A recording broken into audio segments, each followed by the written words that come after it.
A new mission can make solar eclipses on demand. How asteroid 2024 YR4 will make the mother of all meteor showers.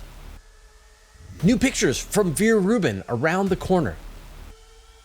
And Starship 36 explodes during testing. And on Space Bites Plus, how we could use a space elevator to extract water from Ceres. All this and more in this week's Space Bites. Did you catch the last total solar eclipse? I did. I was in Texas for it, but it was hard to get to. I had to fly to Texas. The weather was intermittent. We weren't sure we were going to be able to actually see it. And this is the problem with total solar eclipses. Well, the European Space Agency has solved this problem. They can now make total solar eclipses on demand. And that's with the new Proba 3 satellite. And what this is two satellites that are flying in formation, about 150 meters across. One is the occulter. It has this circular disc that it can put in front of the sun and then cast a shadow on the second spacecraft, the coronagraph. It can view the sun without seeing the intense glare of the surface of the sun, and that allows it to see the faint corona around the sun. The spacecraft take 19.6 hours to complete one orbit around the Earth, and that they can maintain position so that they get to see an eclipse for 6 hours. And this eclipse is better than the kind of eclipses that we would be able to see, because on Earth, it all depends on how well the moon is covering the surface of the sun.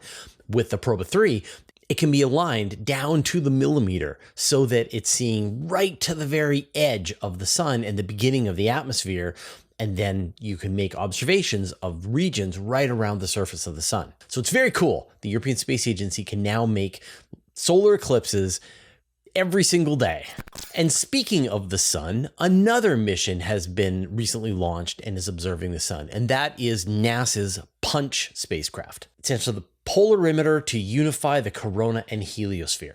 And this is actually 4 spacecraft that are flying in formation, and they're observing the sun together. They're separated by over 12,000 kilometers across and act like a single instrument watching the sun. And so this allows them to see the sun from a slightly 3-dimensional angle and watch as various events are unfolding in the atmosphere of the sun.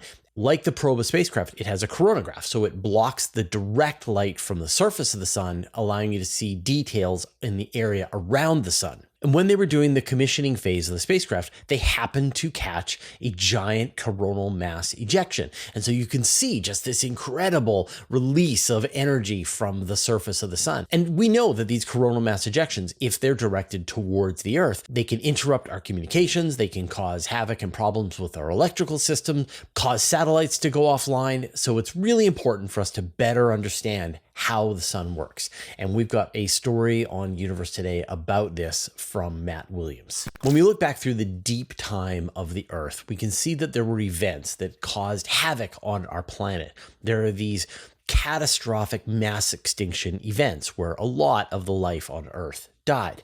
And what causes these? There's a lot of ideas: volcanic eruptions, asteroid impacts, comet impacts, but one that has been proposed is a stellar flyby. We know that stars fly close to the sun on a regular basis, probably closer and more often than you would think. For example, only 70,000 years ago, a star called Schultz's star passed right through the Oort cloud. And it's believed that within about 1 million years, another star is going to pass within about 10,000 astronomical units of the sun. And that's just like over tens of thousands of years. You can imagine over millions of years, billions of years, stars get relatively close to each other. So scientists have wondered, could a stellar flyby be a cause of a mass extinction event on Earth? Could you get a change to the climate? Could you get some other impact? And so one that is very interesting was about 56 million years ago, there was a rise in the Earth's temperature. This is called the Paleocene-Eocene thermal maximum. And over the course of about 10 to 20,000 years, temperatures on Earth rose by several degrees. This lasted for 100,000 to 200,000 years. And this caused a mass extinction event. We saw a die-off of both land and ocean animals across planet Earth. And it doesn't seem to be tied to any other obvious event like a giant volcanic eruption or an asteroid strike. And so scientists have wondered, could it have been a stellar flyby? And there was some papers that came out a couple of years ago that proposed that this might be the case. Well, now another team have gone and looked at the possible implications of a stellar flyby. They simulated over 1,000 stellar flybys at different angles, different distances, and then looked to see what kinds of gravitational perturbations does this cause to the orbit of the Earth, the orbit of the Moon. Could you get some kind of increase in temperature? And what they found was no, that even very close flybys of stars passing through the solar system, you still don't get the kind of gravitational perturbations on the Earth so that it goes into some kind of climate shock, either a raise in temperature or a decrease in temperature, that it has to be other explanations for mass extinction events. And we've got a story about that by Evan Goff on Universe Today. So what about supernovae? Now we know that supernovae can be a problem, especially if they're extremely close. I mean, if they're really close, then just the radiation from the supernova going off causes damage to the Earth. But even if they're a little bit farther away, say less than 25 light years away, then you get this flash of radiation. It breaks apart ozone in the upper atmosphere. That lets more radiation into the Earth. And this has all kinds of consequences. And beyond just everybody gets a bad sunburn or maybe increased amounts of skin cancer, you get some weird effects. Like you get degraded atmospheric methane, which can actually decrease temperatures. You get increased cloud cover, which can affect the climate of the planet. And so researchers were looking at historical nearby supernova and seeing if you could tie those to dramatic climatic events that happened in the past. Now, we know that the sun can cause pretty terrible effects on Earth over long periods of time. They're called Miyake events, and there are about 6 of them that have been recorded over the last, say, 10,000 years in tree rings. Essentially, when a really powerful burst of radiation hits the Earth, it generates a large amount of carbon-14 in the atmosphere. That carbon-14 is drawn into the trees, and you get this very specific event that is measurable. The thing that I always find really scary is that the Carrington event, the most powerful solar storm that we've seen, didn't even qualify for one of these Miyake events. But anyway, so astronomers looked at other tree ring data further back in time and then looked at various supernova events that have happened nearby and then tried to tie that to possible climatic events.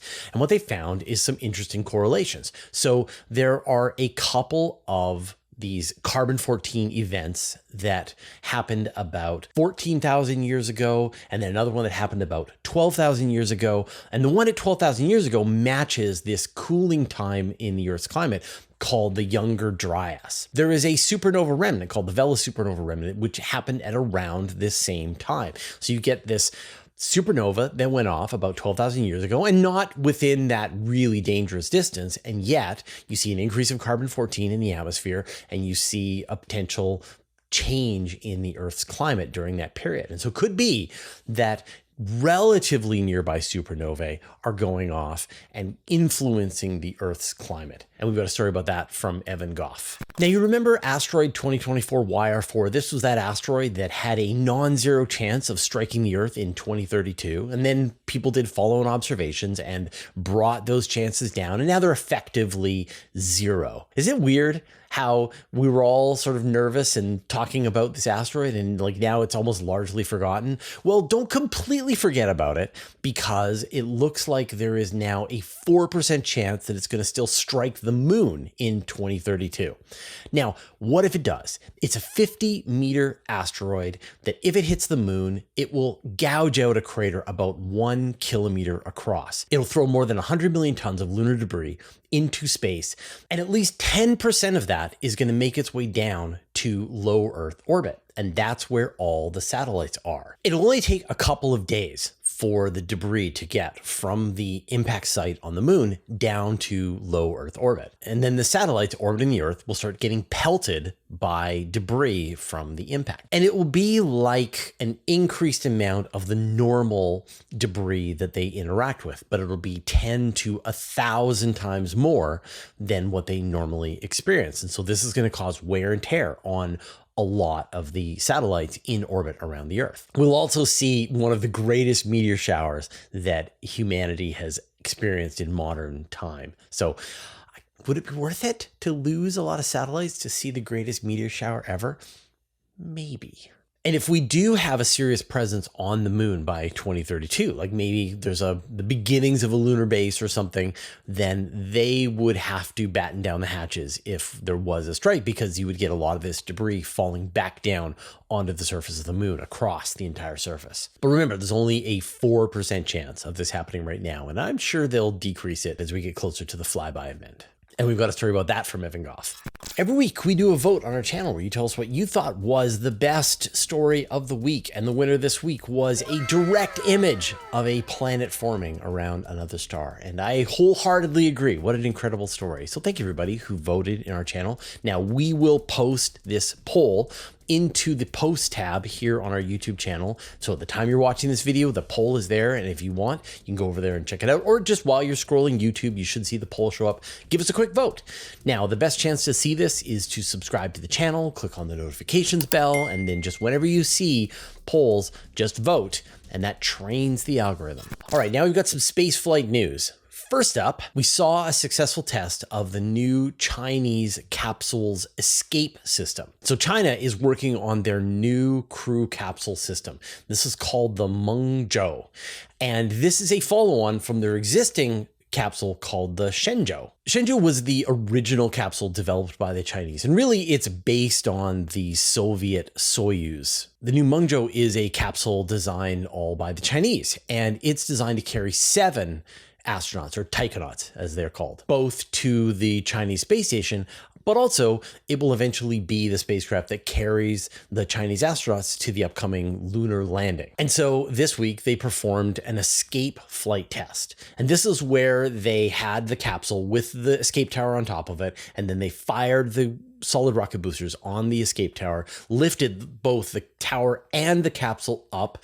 About 20 seconds later, they detached the escape tower from the capsule. Capsule deployed its parachutes and then returned safely to Earth. And so this demonstrated that their crew escape system is working, and this provides like another layer of safety when you actually have people on top of a giant rocket. And speaking of the giant rocket, that is the Long March 10, and that is still under development, as well as the lunar lander system that they're going to be sending to the moon as well. So they have got development for the crew capsule, the lunar lander, and then the new Long March 10 rocket. All that's got to come together for their upcoming human lunar landings, probably in 2030. And we've got a story about that by Mark Thompson. Next up, we saw a reusable rocket test from Honda. I'm just going to let that sink in. Honda, you know, the car company, well, they've got a engine company, and that engine company has a research and development company, and that company launched a reusable rocket. Now, the rocket is only about 6.5 meters tall, just weighs a few thousand kilograms, not heavy.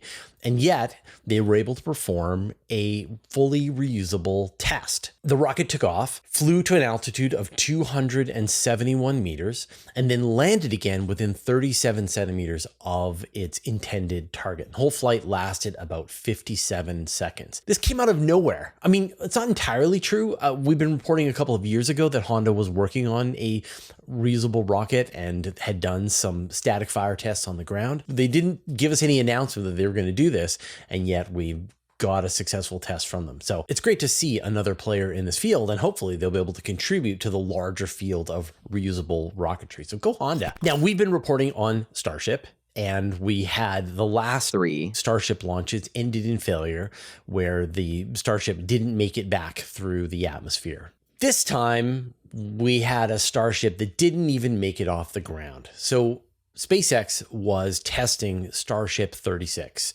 They were tanking it up, getting prepared to do a static fire test. They'd already done a static fire test with a single engine. They're about to do a static fire test with all 6 engines on Starship, and the thing exploded. Normally, I would show you a video of this event, but the only video that I know of that was taken was by NASA Spaceflight, and they have incredible coverage of this. And so instead of that, we're going to just direct you over to the NASA Spaceflight channel so you can go and watch their incredible coverage of it. But like, clearly, this is a problem to lose another Starship on the ground. So this is the 4th failure in a row of the Block 2 Starships. You know, the first 2 blew up on their way up to orbit. The third one was tumbling when it got into orbit. And this is the fourth one. It just detonated on the test site. So that's probably going to be a setback. And, you know, when you think about all the things that are riding on Starship, both SpaceX's plans to build out their Starlink network, as well as, of course, the need for a SpaceX Starship to be the lunar lander, this is going to be a setback, I'm sure. They were intending to send their next mission to Mars in the next launch window. That sounds like it's going to get set back.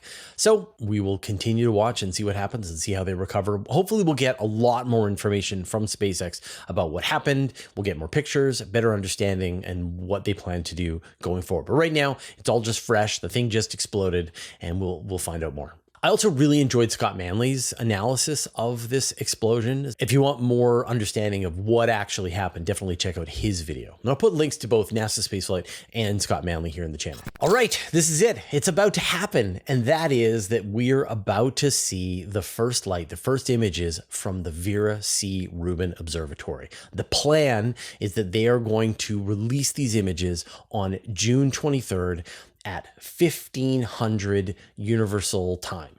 Now that corresponds to 8 a.m. for me here on the west coast of Canada. So that's 11 a.m. Eastern Time. So you can sort of do the math on when you're going to be able to see that. And, you know, we don't really know what images we're going to see, but it's going to be first light from this incredible observatory. But this is different because, you know, this is the largest astronomical camera that's ever been built. It's a 3.2 gigapixel camera. So not 3.2 megapixel, gigapixel. And it weighs as much as a car. It's going to be taking images nonstop every night of the southern sky.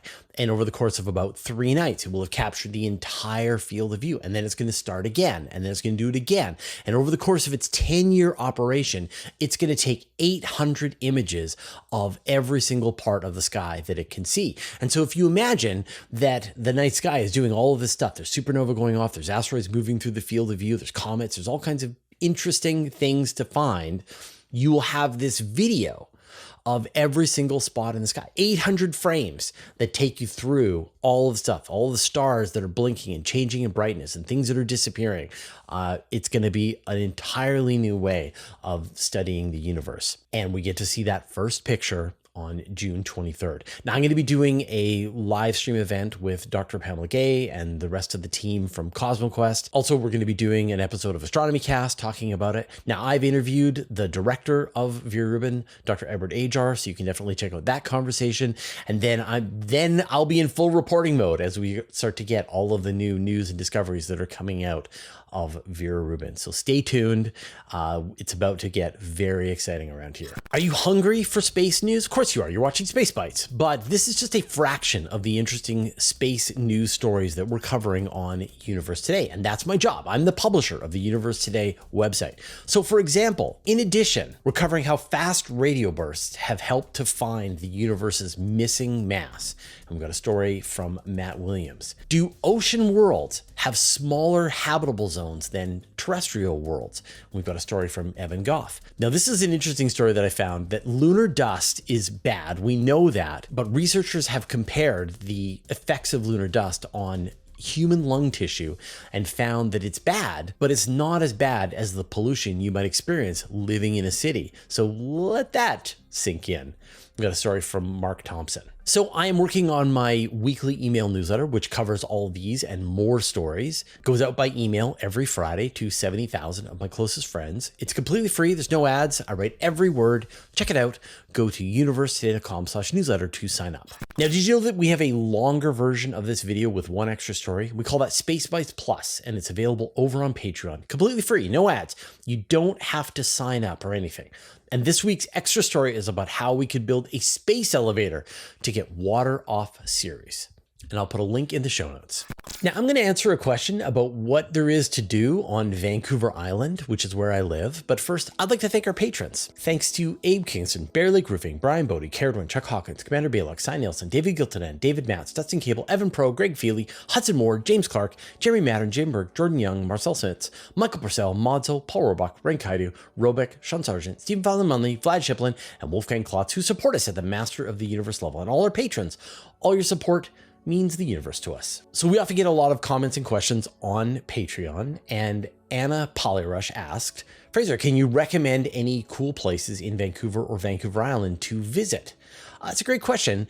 And, I think that I live in one of the coolest places on Earth. This is the west coast of Canada, and specifically I live on Vancouver Island, which many people don't even know exists, and yet it is a 500-kilometer long island on the west coast of Canada. And it has this temperate rainforest. So our temperatures during the summer don't get too hot, sort of maximum about 27 degrees Celsius. Sometimes it can go into the 30s, but mostly it's reasonably cool.